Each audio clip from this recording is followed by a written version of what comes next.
മുതലാളി നിക്ക്, ആ ഡോക്ടർ പെണ്ണിനെ മല്ലയ്യ കെട്ടാൻ പോകുന്നു. കള്ളം പറയരുത്. ശിവനാണ് സത്യം, എന്നോട് പറഞ്ഞതാണ്. മല്ലയ്യ, ആ നാഗേന്ദ്രൻ കല്യാണം അടുത്ത മാസമാണെന്നൊക്കെ പറഞ്ഞത് വെറുതെ ആയിരുന്നു. ദേ ഇപ്പൊ എന്നെ ബലമായി പിടിച്ചോണ്ട് പോയി താലി കെട്ടാൻ പോവാ. വാതിൽ തുറക്കടി. 11 മണിക്കാ മുഹൂർത്തം. അണിഞ്ഞൊരുങ്ങി വേഗം വന്നില്ലെങ്കിൽ ഉടുത്ത തുണിയാലെ എടുത്തോണ്ട് പോകുന്നില്ല ഞാൻ. വാതിൽ തുറക്കാൻ. ലക്ഷ്മി, നീനേനു ഭയപ്പെടಬೇಡ. ഒരുങ്ങി ഇറങ്ങിക്കോളൂ. അവൻ നിന്റെ കളത്തിൽ താലി കെട്ടില്ല. ധൈര്യമാക്കിരോ. സോറി.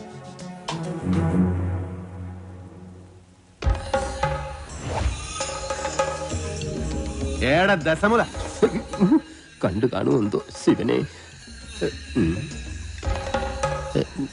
എന്താ ഇവിടെ ബട വന്നു? നീ അറിഞ്ഞോ? ഇല്ല. ഇന്ന് 11 മണിക്ക് നാഗേന്ദ്രൻ ആ ഡാക്ടർ പെണ്ണിനെ കല്യാണം കെട്ടാൻ പോണു.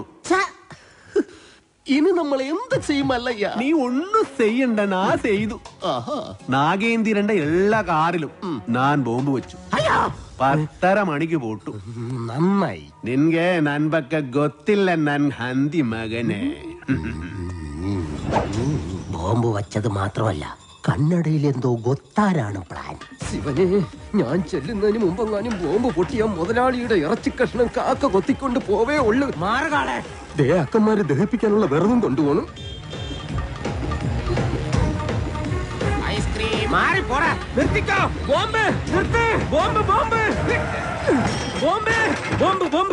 മുതലാളി ഇറങ്ങി വന്നേ. എല്ലാ കാറിലും മല്ലയ്യ ബോംബ് വെച്ചേക്കാ. അതേന്ന് കൃത്യം 10:30 തന്നെ ബോംബ് പൊട്ടും. ജീവൻ വേണമെങ്കിൽ എല്ലാരും ചാടിക്കോ. നോക്കി നിൽക്കാതെ മുതലാളി ഇങ്ങോട്ട് വന്നേ. ഞാനല്ലേ പറയുന്നത്, ചാടിക്കോ.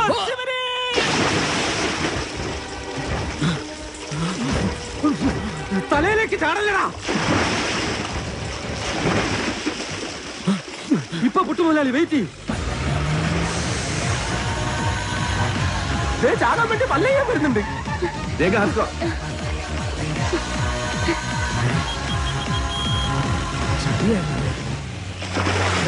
പത്ര കഴിഞ്ഞ് ഇനി നമുക്ക് വെള്ളത്തിൽ നിന്ന് കയറാം. കൊല്ലൂടാ നിന്നെ ഞാൻ. കൊല്ലാൻ വരുന്ന ധൈര്യം ഉണ്ടെങ്കിൽ പിടി. കാട്ടാപ്പിള്ളിയുടെ പെണ്ണിനെയും കൊണ്ട് കർണാടകയിലേക്ക് തന്നെയായിരിക്കും മുങ്ങിയിരിക്കണത്. അല്ല, നാമം എന്താണെന്നും ഉണ്ടായിരിക്കുന്നത്. ഇപ്പോഴും എന്റെ ഞെട്ടല് മാറിയിട്ടില്ല വൈദ്യരെ.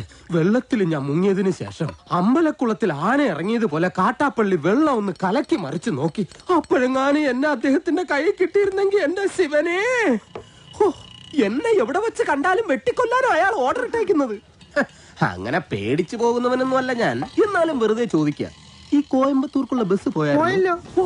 ശിവനെ, മിസ്റ്റർ ദശമൂലം, നിങ്ങൾ എന്തിനാണ് പേടിക്കുന്നത്? ധൈര്യമായിട്ടിരിക്കണം. ഞാൻ ചത്തുപോയ എന്റെ പിള്ളേർക്ക് നീ ചെലവിനോട് കൂടാ. അതെ, വെറുതെ ധൈര്യം തന്നെ ആളെ കൊല്ലാൻ നോക്കാം. നീ എന്തിനാ അയാളോട് ദേഷ്യപ്പെട്ടേ? ഞാൻ ആരോടെങ്കിലും കുറച്ച് ഗുണ്ടായുസം കാണിച്ചു ഒന്ന് റിലാക്സ് ചെയ്തോട്ടെ പറഞ്ഞുള്ളേ. എന്തൊക്കെ പറഞ്ഞാലും വാസുവിന്റെ മക്കളുടെ കാര്യം ആ കഷ്ടത്തിലായത്.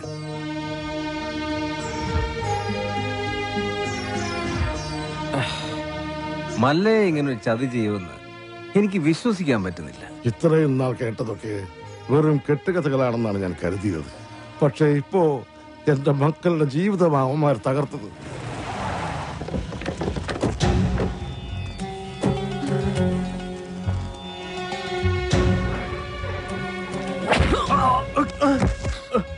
പറടാ, എവിടേക്കാ നിന്റെ മല്ലയ്യ അവളെയും കൊണ്ട് പോയത്? എനിക്കറിയില്ല.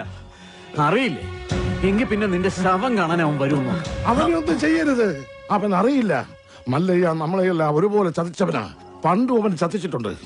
അവൻ മല്ലയ്യൊന്നുമല്ല, പണ്ട് ഇവിടെ നിന്ന് പണവും മൂട്ടിച്ചൊല്ലു പോയ വീരുവാ.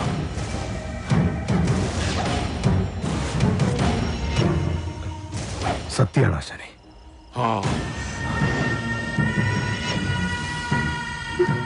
നാഗേന്ദ്ര, ഇനി നമ്മൾ തമ്മിൽ ശത്രുതയില്ല. പക്ഷെ ഒരവകാശം നീ എനിക്ക് വിട്ടുതരണം. അവനെ കൊല്ലാനുള്ള അവകാശം. എന്റെ ശത്രുവിനെ നിനക്ക് വിട്ടുതരാനോ? പോടാ, നീ കാഴ്ചക്കാരനായിക്കോ. കണക്കുകളൊക്കെ എനിക്ക് തീർക്കണം. ജീവൻ പോകുമ്പോഴുള്ള അവന്റെ പെടച്ചിൽ കണ്ട് നീ രസിച്ചോ?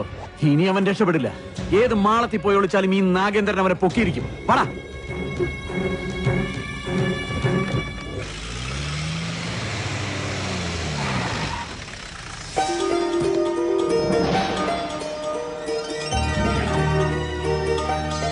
മല്ലയ്യോട് ലക്ഷ്മി എല്ലാ കഥകളും പറഞ്ഞിരുന്നു. ഇദ്ദേഹത്തിന്റെ സഹായമില്ലായിരുന്നുവെങ്കിൽ സ്നേഹിച്ച പെണ്ണിനെ കല്യാണം ആലോചിക്കാൻ ചെന്ന എന്റെ മകനെ അയാള് ഇനി ഇവിടെ വന്നെങ്ങാനും വരല്ല. അവൻ ആവശ്യം എന്നെ. ഞാൻ അവന്റെ അടുത്തേക്കാണ് പോണത്.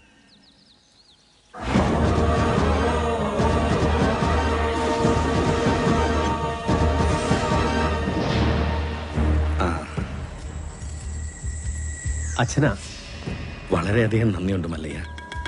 ഇവനെ ആ നാഗേന്ദ്രൻ ഉപദ്രവിച്ചപ്പോ ഞാൻ അവനെ കാണാൻ ചെന്നിരുന്നു. പക്ഷെ ആ പടിക്കകത്തോട്ട് പോലും അവൻ എന്നെ കയറ്റിയില്ല. അവന്റെ അച്ഛനെ ഒരുപാട് സഹായിച്ചിട്ടുള്ളവനാ ഞാൻ. ഇതിനൊക്കെ എങ്ങനെ പ്രത്യുപകാരം ചെയ്യണമെന്ന് എനിക്കറിയില്ല. സാർ പണ്ട് എനക്കും ഒരുപാട് സഹായം ചെയ്തിട്ടുണ്ട്. അതിന് പകരമായ ഒരു ചെറിയ സഹായം അത്രേ ഉള്ളൂ. ഒന്ന് പുറത്തേക്ക് വരുമ്പോ എനിക്കൊരു ചെറിയ കാര്യം പറയാനുണ്ട്. പിന്നെന്താ? എന്റെ ജീവിതമല്ലാതെ ആയത് നാട്ടുകാരുടെ മുമ്പിൽ ഞാനിപ്പോ ഒരു കള്ളനാ. എല്ലാ സത്യങ്ങളും നിങ്ങൾക്കറിയാം.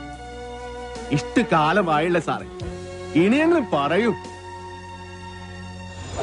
മസനഗുഡിയിൽ വെച്ച് ഉണ്ണിത്താനെ ആക്രമിച്ചവനെ പിടികൂടി ചോദ്യം ചെയ്തപ്പോ ആര് പറഞ്ഞിട്ടാ നീ അത് ചെയ്തത്? അവൻ വീരുവിന്റെ പേരല്ല പറഞ്ഞത്.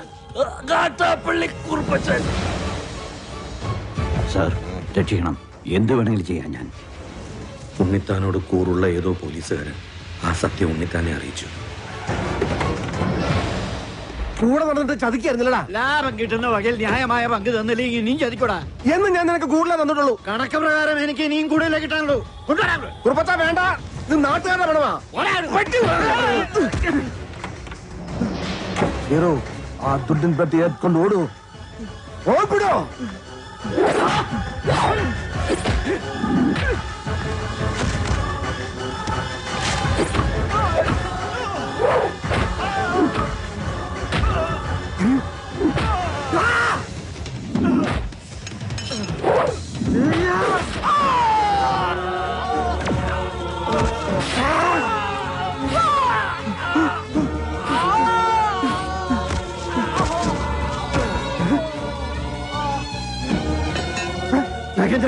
രക്ഷപ്പെട്ടോ.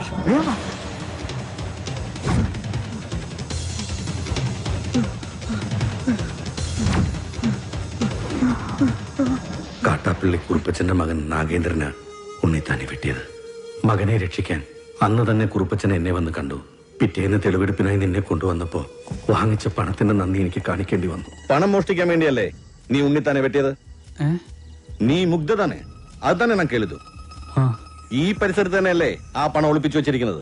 നിനക്ക് ദുഡ് കൊട്ടത് ഉണ്ണിത്താത്താനെ.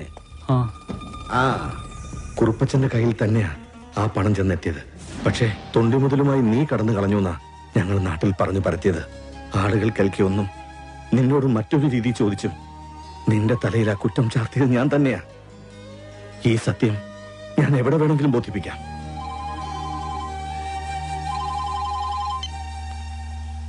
മല്ലയ്യ, മല്ലയ്യ വീരുവാണ് നാട്ടുകാർ മുഴുവൻ അറിഞ്ഞു. അവരാകെ ഇളകിയിരിക്കുക.